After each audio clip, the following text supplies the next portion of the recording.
Bago po ang lahat, ako po ay magpapasalamat sa lahat na nag-subscribe kay Majoox Vlog 473.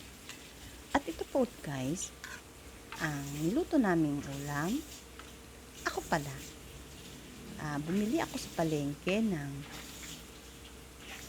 Baguio Pechay, isang pirasong carrots, sayote, patatas, kahit isang piraso lang po. At bumili na rin po ako ng 1/4 na karne ng baboy. Pinirito ko muna po siya bago ko po siya isinahog dito at ginisa. Simple lang naman po ang pagluluto niya para lang po makatikim uli kami ng sari-saring gulay na para rin siyang version ng pinakbet. Pero ito po ay version na may konting chop suey na parang sari-sari veggies para sa akin. Actually guys, hindi ko na nga siya pinakita sa paggisa.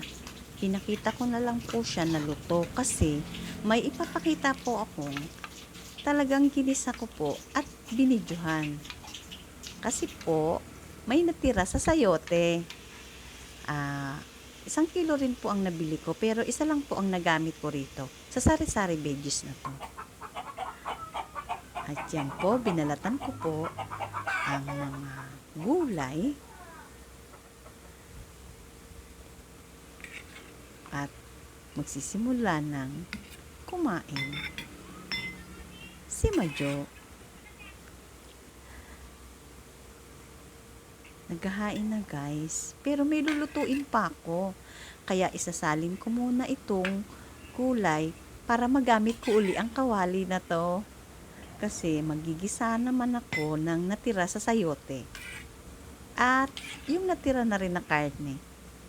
Tingnan nyo guys, ang gagawin kong ginisang sayote. Pero syempre, hinanda ko muna yung uulamin ko maya-maya dahil ipapakita ko muna po sa inyo ang lulutuin ko.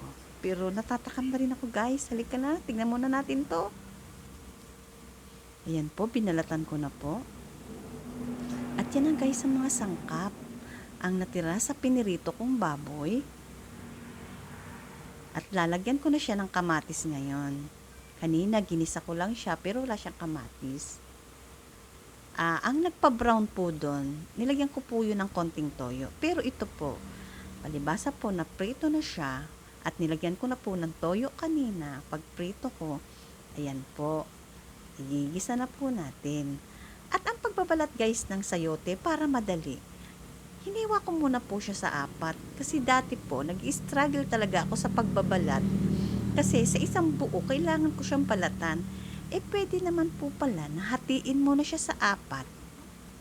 Saka mo balatan. Diba guys? Ang dali. Ang tagal-tagal ng panahon. Ngayon ko lang nalaman. Halika na guys. Nakahanda na ang panggisa. At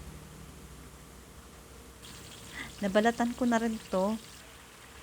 Ready na. Ayan na po. Kinisa at napakamalinamnam po talaga nito guys pag naluto. Siyempre po, nakatipid na po ako. Dahil kung may matitira pa, may pang-ulam pa kami mamayang gabi. Napakasimple lang naman. Nagigisahin ang sayote, di ba guys? At ready to eat na. Nakahanda na ang kanin. Nakasaing na. Dahil nagisa na ang sayo lang tote. Just guys, maraming salamat po. Tayo po ay kakain na. Talagang naka-ready na siya guys. Masustansya po talaga ang mga gulay guys. Lalo na sa mga bata na kailangan ng kanilang katawan sa panahon na ngayon guys. Kailangan natin ng proteksyon ng masustansyang gulay.